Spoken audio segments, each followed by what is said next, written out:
یہ جھنڈے کس کے ہیں، یہ تازیہ کس کا ہے؟ بس 10 منٹ کے لیے میں بتانا چاہتا ہوں کہ 1400 سال پہلے ایک راکشس کے گھر میں ایک راکشس پیدا ہوا تھا۔ 1400 سال پہلے ایک راکشس کے گھر میں ایک راکشس پیدا ہوا تھا جس کو یزید کہتے ہیں۔ یاد رکھے گا، یزید نام کا ایک شخص جو راجا اور بادشاہ نہیں تھا بلکہ راکشس تھا۔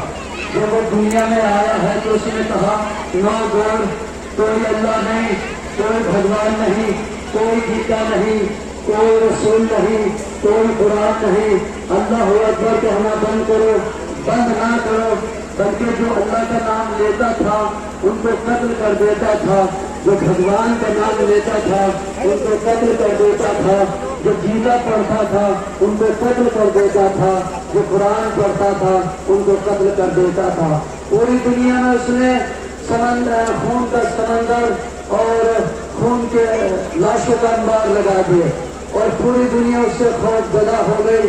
ہر ایک جگہ سے یہ آواز اٹھنے لگی کہ ہمیں کوئی یزید سے بچائے، اس راکشس سے بچائے۔ مگر اس کے پاس پیسہ تھا، اس کے پاس سلطنت تھی، اس کے پاس حکومت تھی، اس کے پاس پاور تھی، اس کے پاس لشکر تھا، اس کے پاس تلوار والا لشکر تھا، اس کے پاس نیزے والے لشکر تھے۔ اسے جیت کون سکتا تھا؟ کوئی نہیں جیت رہا تھا اس سے۔ مجھے یاد رکھیے گا جو بات کہنے جا رہا ہوں، دشمن کے سامنے اگر جیتنا چاہتے ہو تو اللہ پہ بھروسہ رکھو، بھگوان پہ بھروسہ رکھو، اپنے پرماتما پہ بھروسہ رکھو، اپنے خدا پہ بھروسہ رکھو۔ جو اللہ پہ بھروسہ رکھتا ہے، جو پرماتما پہ بھروسہ رکھتا ہے، جو بھگوان پہ بھروسہ رکھتا ہے، جیت اسی کی ہوتی ہے، کامیاب وہی ہوتا ہے۔ زندگی میں ہر ایک لمحے پر، ہر ایک منزل پر، ہر ایک مقام پر کامیاب وہی ہوتا ہے، اللہ اس کے ساتھ ہوتا ہے جو اللہ سے مدد چاہتا ہے۔ اللہ یاد رکھیے گا اس کے ساتھ ہے جو صبر کرتا ہے، جو صبر کرتا ہے، جو اپنی جگہ سے ہلتا نہیں۔ یاد رکھیے گا کہ میری مائیں بہنیں، ہندو دھرم کی مائیں بہنیں تشریف فرما ہے، یا اہل سنت حضرات کیوں اتنا مجمع اکٹھا ہوا ہے؟ ہم کس کا ماتم کر رہے ہیں؟ ہم کس کو روتے ہیں؟ ہم کس کا نام اٹھائے ہوئے ہیں؟ ہم کس کا پرچم اٹھائے ہوئے ہیں؟ ہم خون کا پرسہ کس کو دیتے ہیں؟ عرض کر چکا ہوں 1400 سال پہلے ایک راکشس پیدا ہوا تھا جو قرآن کو مٹانا چاہ رہا تھا، یا اس کی زبان میں یہ کہوں کہ رام گیتا کو مٹانا چاہ رہا تھا، سیتا جی کے لیے مشکل پیدا کر رہا تھا، مگر سیتا جی کو بچانے کے لیے کون سامنے آیا؟ کون سامنے آیا؟ آپ جانتے ہیں، ہم سے بہتر جانتے ہیں۔ سیتا جی پوتر، پاکیزہ، بہترین مرتبہ رکھنے والی، آپ کی نظروں میں، ہماری نظروں میں بھی اگر کوئی آپ کی گیتا کی یا سیتا کی بے عزتی کرے، اس کا آدر نہ کرے تو آپ کا فرض کیا ہے؟ آپ کا فرض یہ ہے، آپ کا کرتویہ یہ ہے کہ آپ دشمن کے مقابلے میں کھڑے ہو جائیں گے، آپ دشمن کے مقابلے پر کھڑے ہو جائیں گے۔ جہاں آپ کی پوتر گیتا کا اپمان ہوگا، ہندو بھائی کو غیرتدار ہوگا، وہ کبھی برداشت نہیں کرے گا کہ ہماری گیتا کا اپمان ہو، ہماری گیتا کو جلایا جائے۔ ہماری تو پوتر گیتا ہے، کتاب ہے، اس کو جلایا جائے۔ بس جیسے آپ یہ سوچ رہے ہیں، اگر کوئی دشمن، کوئی راکشس ہماری گیتا، پوتر گیتا کو جس کو ہم پڑھتے ہیں، جس میں بھگوان کے اچھی باتیں ہیں، اس کو اگر دشمن جلائے تو ہم برداشت نہیں کر پائیں گے۔ جب آپ یہ برداشت نہیں کر پائیں گے تو پھر ہم یہ کیسے برداشت کر سکتے ہیں؟ کوئی قرآن کو جلائے، کوئی رسول کے نواسوں کو قتل کرے، رسول کے نواسے پہ پانی بند کرے، یہ ہم برداشت نہیں کر سکتے۔ اس راکشس نے کہا کوئی قرآن نہیں، اللہ کا رسول نہیں ہے، یہ سب ڈھونگ ہے، ایک نوٹنکی ہے۔ مگر کائنات کے اندر سے کوئی نوٹ تھا، ایک اٹھا دین کو بچانے کے لیے، اسلام کو بچانے کے لیے، قرآن کو بچانے کے لیے، اللہ اکبر کی صداؤں کو بچانے کے لیے، نماز پڑھنے والوں کو بچانے کے لیے، اقامت کہنے والوں کو بچانے کے لیے، رکوع کرنے والوں کو بچانے کے لیے، سجدہ کرنے والوں کو بچانے کے لیے ایک اٹھا رسول کا نواسا حسین ابن علی، ایک اٹھا پوری کائنات میں حسین ابن علی رسول کا نواسا، جو کائنات کے اندر سب سے بڑے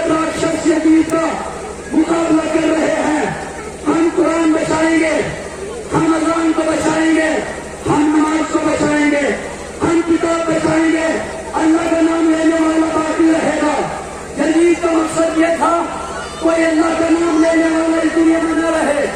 حسین ابن علی کا مقصد یہ تھا, رسول کے نواسے کا مقصد یہ تھا اس کائنات کے اندر اللہ والے بھی ہو, ہر گھر کے ماننے والے ہو, ہر مذہب کے ماننے والے ہو. یاد رکھیے گا کائنات کے اندر اگر کوئی مذہب ہے, کوئی دین ہے, تو سب سے بڑا دھرم ہے انسانیت کا دھرم. سب سے بڑا دھرم ہے انسانیت کا دھرم. آپ ہندو ہیں, میں مسلمان ہوں, مگر میں قرآن کی بات کو فالو نہیں کرتا. میرا مسلمان ہونا بیکار ہے. آپ ہندو ہیں, گیتا کی بات پر آپ عمل نہیں کرتے, نہیں مانتے, بھگوان کی بات آپ نہیں مانتے, آپ کسی کام کے ہندو نہیں ہیں. کائنات کے اندر سب سے بڑا انسان وہ ہے جو اپنے رب کی بات مانے, اپنے پرماتما کی بات مانے, اپنی گیتا کی بات مانے. سچا مسلمان وہ ہے جو اپنے رسول کی بات مانے, جو اپنے اللہ کی بات مانے, جو قرآن کی بات مانے. ہم کیوں ماتم کرتے ہیں؟ ہم اس لیے ماتم کرتے ہیں 1400 سال پہلے یزید نے اس دین اسلام کو مٹانا تھا. حسین ابن علی نے کہا یہ دین اسلام نہیں مٹے گا, اس کے لیے ہمیں چاہے اپنی قربانی دینی پڑے. یاد رکھیے گا مذہب کو بچانے کے لیے, بڑی تحریک چلانے کے لیے قربانی دینی پڑتی ہے. آسانی کے ساتھ آپ کسی بھی منزل پر کامیاب نہیں ہو سکتے. جب تک کسی کامیابی میں آپ اپنا لہو کو صرف نہیں کریں گے, اپنا خون نہیں بہائیں گے, اپنا پسینہ نہیں بہائیں گے, آپ کو کامیابی مل نہیں سکتی. بس یہی وجہ ہے عزیزانو جو میرے بھائی بہن تشریف فرما ہے, کربلا کے میدان میں چکیل میدان ہے. یزید نے کہا امام حسین سے ہمیں بیعت چاہیے. بیعت کا مطلب ہوتا ہے اپنے آپ کو بیچ دینا. کیا مطلب؟ یعنی آپ مجھے خرید رہے ہیں, میں آپ کا غلام ہو گیا, آپ اس سے پھر غلط کام بھی کروائیں گے, صحیح کام بھی کروائیں گے. مگر جو صحیح ہوتا ہے وہ کام کبھی غلط نہیں کرتا ہے, جو غلط ہوتا ہے وہ صحیح کام کبھی نہیں کر سکتا. حسین ابن علی نے کہا تو شرابی ہے, تو کبابی ہے, تیرے دربار میں جانور رہتے ہیں, تو جوا کھیلتا ہے, تو شرابیوں کے ساتھ اٹھتا رہتا ہے. امام حسین نے کہا کہاں میں, کہاں تو؟ میرا نام رسول ہے جو پورے دین کا مالک ہے, جو دین اسلام کو لانے والا ہے. کہاں تو جو ہمیشہ شراب میں ڈوبا رہتا ہے. اب آپ مجھے بتائیں, ایمانداری سے بتائیں, وہ رسول کا نواسا جو مجسمہ طیب و طاہر ہے, وہ رسول کا نواسا جو پوتر ہے, جس کے نزدیک سے کبھی نجاست کبھی اپوترتا برابر سے نہیں گزری, کیا وہ کسی شرابی کے ہاتھ پر اپنا ہاتھ رکھ سکتا ہے؟ اگر آپ کے گھر میں کوئی شراب نہیں پیتا ہے, آپ کے گھر میں کوئی جوا نہیں کھیلتا ہے, آپ کے گھر میں کوئی خراب انسان نہیں ہے, تو آپ انصاف سے بتائیں, کوئی آپ کے گھر میں آ جائے, کوئی شرابی آ جائے, تو آپ کا ایکشن کیا ہوگا؟ آپ فوراً کہیں گے شرابی ہے, باہر نکالو, ہمارے گھر کا یہ ماحول نہیں ہے کہ اس گھر میں شرابی آ جائے, اس گھر میں چوہاری آ جائے. جب آپ یہ برداشت نہیں کر سکتے کہ آپ کے گھر میں کوئی شرابی اور چوہاری آ جائے, تو ہم یہ کیسے برداشت کر سکتے ہیں کہ دین اسلام کسی شرابی کے ہاتھ میں آ جائے, کسی چوہاری کے ہاتھ میں آ جائے؟ ہاں عزیزانو, یہی حسین ابن علی یزید سے کہہ رہے ہیں ہم کریں گے, تم شرابی ہو, کہا بیعت نہیں کرو گے, کہا نہیں, کہا یاد رکھنا بیعت نہیں کرو گے تو ہم تمہارا سر قلم کر دیں گے. حسین ابن علی نے کہا ہم قربان ہو سکتے ہیں مگر تمہارے ہاتھ میں اپنا ہاتھ نہیں دیں گے. مدینہ منورہ عرب کنٹری میں ہے مدینہ, وہاں کے نواسی تھے حسین ابن علی. 72 کے ساتھ اپنا وطن چھوڑ دیا, کس خاطر؟ قرآن کی خاطر, نماز کی خاطر مدینہ چھوڑ رہے ہیں. کہاں جا رہے ہیں رسول کے نواسے؟ کربلا کے میدان میں. آپ نے صرف کربلا سنا ہے, میں آپ کو دکھانا چاہتا ہوں. کربلا صرف آپ نے ہم سے سنا ہے, مگر یاد رکھے میری ماں بہنیں کھڑی ہیں, یہ اہل سنت حضرات ہیں, یہ شیعہ حضرات ہیں, کوئی تفرقے والی بات نہیں کر رہا ہوں. یاد رکھنا جس زمین پہ حسین ابن علی نے اسلام کو بچانے کے لیے قربانی دی ہے وہ چکیل میدان تھا. ریت بالو اس طریقے سے نہیں تھا جس طریقے سے یہ زمین ہے. ہری گھاس ہے, وہاں ہری گھاس کا کوئی پتہ نہیں تھا, چکیل میدان تھا, چاروں طرف ریت تیر ایک تھا، حسین ابن علی کو وہاں پھیرا گیا، وہاں روکا گیا، وہاں پر پھیر لیا گیا۔ حسین ابن علی نے رسول کے نواسے میں سارے دشمنوں کو پانی پلایا، مگر جب حسین ابن علی رسول کے نواسے کا پانی ختم ہو گیا، تب پانی مانگنے گیا تو دشمنوں نے پانی کا جواب یاد رکھے، 6 مہینے کے بالغ، 6 مہینے کے علی اصغر، 6 مہینے کے بچہ تھا، اس کی گردن پر تیر مار کر جواب دیا ہے، یہ انسانیت نہیں ہے ہم تمہیں پانی پلائیں، ہم تمہیں شربت پلائیں، ہم تمہیں کھانا پلائیں، اور جب ہمارے پاس پانی ختم ہو جائے، جب ہمارے پاس پانی ختم ہو جائے ہم تم سے مطالبہ کریں، ہم تم سے پانی کہیں کہ ہمیں پانی دے دو، ہمیں نہ دے سکو تو 6 مہینے کا بچہ ہے اس کو پانی پلا دو، اس کی ماں کا دودھ خشک ہو چکا، 3 دن ہو گئے اس نے کچھ کھایا نہیں، اس نے کچھ پیا نہیں۔ انسانیت یہ کہتی ہے چاہے وہ گرے سے گرے انسان ہو، وہ فوراً بڑے کے لیے پانی نہیں مگر چھوٹے کے لیے پانی ضرور دیتا ہے۔ ہم پر یہی ظلم ہوا ہے، ہم نے کربلا کے میدان میں دشمن کو پانی پلایا، مگر جب ہمارا پانی ختم ہو گیا حسین ابن علی نے ایک 6 مہینے کا بچہ،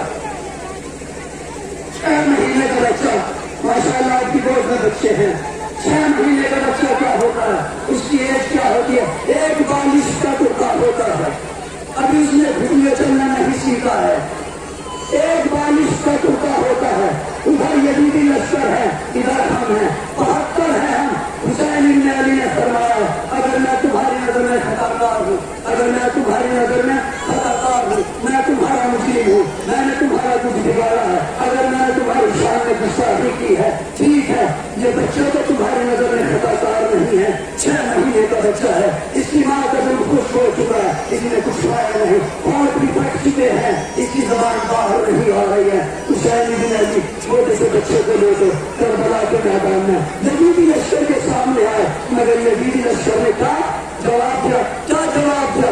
پانی نہیں دیا، بلکہ فرمایا ایک مظلوم نے، ایک ظالم نے کہا کہ اینا اینا حرملا، اس دور کا بڑا تیر انداز تھا، وہ دور سے دیکھ کر تیر چلاتا تھا اور پرندوں کو سکھا کر دیتا تھا۔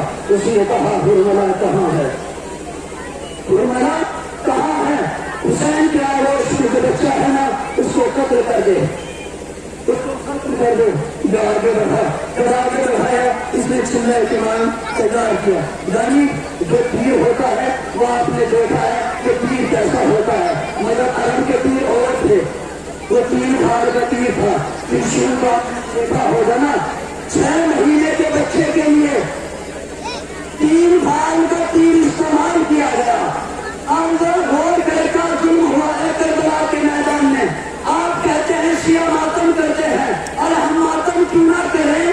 کربلا کے میدان میں جس ہتھیار سے اونٹ کو ذبح کیا جاتا ہے، اس ہتھیار سے بچے کو ذبح کرا جا رہا ہے، اس ہتھیار سے بچے کو قتل کیا جا رہا ہے۔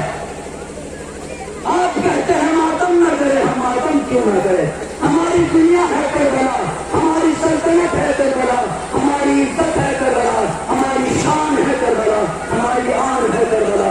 ہم 1400 سال سے آج تک زمانے والوں کو یہ بتا رہے ہیں ہم آتنکواد کے خلاف ہیں، ہم دہشت گردی کے خلاف ہیں، ہم فساد کے خلاف ہیں۔ یہ حسینی کہتے ہیں جو حسینی ہوگا وہ آتنکواد کے خلاف ہوگا، وہ فساد کے خلاف ہوگا۔ ہاں اگر ہو گئی بات تمام، کربلا کے میدان میں 6 مہینے کا علی اصغر، 6 مہینے کا بالغ، اس سے لیے پانی مانگا گیا، مگر پانی نہ دیا گیا، پانی کے قدرے کو تیر دیا گیا۔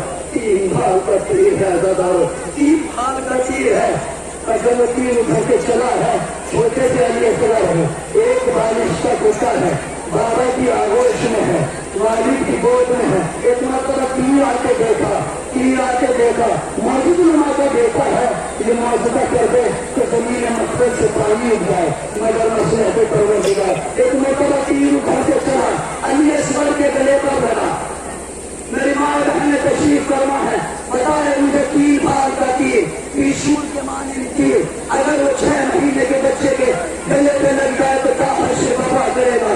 مگر حسین ابن علی نے اعجاز امامت سے، چمتکار سے اس تیر کو روکا۔ جب تیر کو روکا ہے، صاحب مقاتل یہ لکھتے ہیں اگر اعجاز امامت سے، چمتکار سے حسین ابن علی بابا حسین اس تیر کو نہ روکے تو یاد رکھنا وہ 6 مہینے کی جو بچہ تھا 6 مہینے کا بچہ تھا اس کی لاش وہ تیر بہت دور لے کے نکل جاتا بہت دور لے کے نکل جاتا اللہ ہے اگر ملے گا یہ میرے بھائی بیٹھے آپ بھی میرے بھائی ہیں ہم انسانیت کا پیغام دیتے ہیں ہم نے انسانیت بچانے کے لیے 6 مہینے کے اصغر قربان کر دیا ہم نے 18 سال کے جوان نوجوان کو بھی قربان کر دیا ہم نے اسلام کے خاطر انسانیت دہشت گردی کو مٹانے کے لیے ہاں بس ہو گئی بات تمام اور یہ سرا چھوٹے سے بچے جب تیر کھا چکے حسین ابن علی نے تیر نکالا جب تیر نکالا ہے 6 مہینے کے بچے کا 6 مہینے کے بچے کا لہو خون رگ اپنے آپ میں یہ شروع نے لیا آسمان کی طرف پھینکنا چاہتے ہیں آسمان سے آواز آئی اے رسول کے نواسے اگر اس بچے کا خون آسمان کی طرف آ گیا تو زندگی بھر بارش نہ ہوگی حسین ابن علی نے رسول کے نواسے میں وہی خون زمین پر پھینکنا چاہا زمین میں آواز دی اے حسین ابن علی اے رسول کے نواسے اگر اس بچے کا خون زمین پر آ گیا تو تاکہ مر قیامت تک کہیں اناج کا پانا نہ ہوگا مظلوم ہے تیرے کو تاک رہے آزادار تیرے کو تاک رہے 6 مہینے کے علی اسور کا لہو اپنی چونوں میں لے رکھا ہے نہ زمین قبول کرتی ہے نہ آسمان قبول کرتا ہے حسین ابن علی نے وہ لہو اپنے چہرے پہ ملا مقتل کی زمین پر سزا دی پروردگار بڑھا دینا یہ حسین تیری بارگاہ میں ایسے ہی آئے گا تیری بارگاہ میں شکایت کرے گا اے میرے نانا رسول تیری امت نے پانی کے جواب میں میرے چہرے پہ لگا ہوا لہو اصغر کا لہو ہے